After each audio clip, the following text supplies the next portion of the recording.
Para todo mundo ligado no YouTube, um abraço para vocês, chegando aí para falar da Copa Sul-Americana, né? Do jogo do Atlético nessa terça-feira lá no Uruguai. O jogo foi em Montevidéu, no Estádio Centenário. O estádio do Juventude de Las Pedras não tem a capacidade para partidas aí oficiais da Conmebol, então mandou o jogo no Centenário, né? E o Atlético foi lá no Uruguai, na capital. Parecia que ia voltar com a vitória, com os 3 pontos para dar tranquilidade nesse grupo aí. E acabou saindo com um empate amargo, com gosto de derrota, não é verdade? Abriu 2-0 e tomou o empate aí, faltando 3 minutos para acabar a partida lá no Centenário. O time do Atlético começou a partida melhor, dominando, né? Os primeiros 15 minutos ali teve muito mais posse de bola, chegou até uma finalização, mas depois dos 15 o time diminuiu o ritmo e principalmente depois da parada para reidratação, o time do Atlético deu muita liberdade para o Juventude das Pedras, muito espaço, mas ainda assim, lá aos 37 minutos, depois de um escanteio cobrado, o goleiro saiu mal, né? O Alan Minda de primeira encobriu todo mundo, inclusive o goleiro que já tinha saído do gol, fazendo 1-0 para o Atlético. O Atlético vai aí para o intervalo vencendo de 1-0, mas o Juventude de Las Pedras só nesse primeiro tempo finalizou 12 vezes, o Atlético 4, né? É impressionante aí como o Atlético tem jogado tão mal quanto os seus adversários. O Atlético tem ficado abaixo aí nessas estatísticas. Claro, essas estatísticas não vencem jogos, mas mostram que o futebol do Atlético é muito mais hoje reativo e ainda assim nem tem dado certo. Depois da vitória no Clássico no sábado, né, até jogando praticamente dessa forma, parecia que ia ter uma certa melhora e não foi assim que aconteceu. O time voltou do intervalo, manteve o que se via nesse primeiro tempo, né?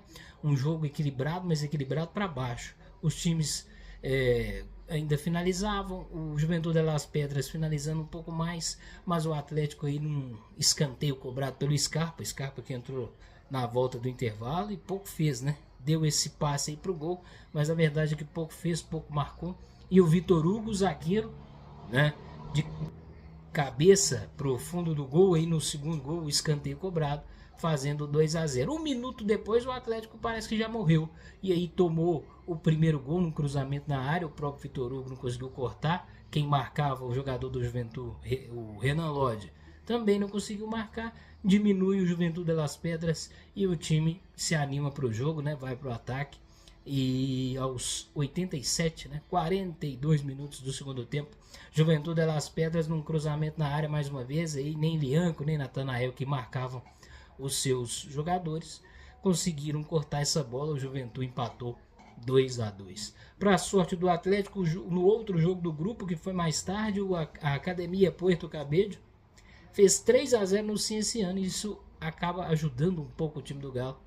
E aí o time do Atlético depende agora só de suas forças para se classificar. Se vai ser em primeiro, se vai ser em segundo, aí, né, vão depender dos outros resultados também.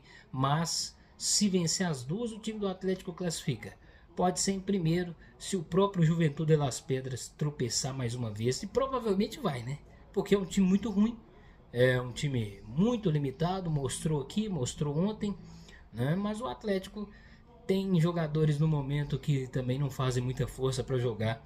E aí, apesar da vitória no final de semana, como eu disse, não se pode iludir, né? Alguns jogadores aí disseram que até jogaram bem, mas a verdade é que um jogo bom em 3-4 é uma coisa, mas tem que se manter uma regularidade, né? Alguns jogadores, infelizmente, não demonstram essa regularidade já há muito tempo.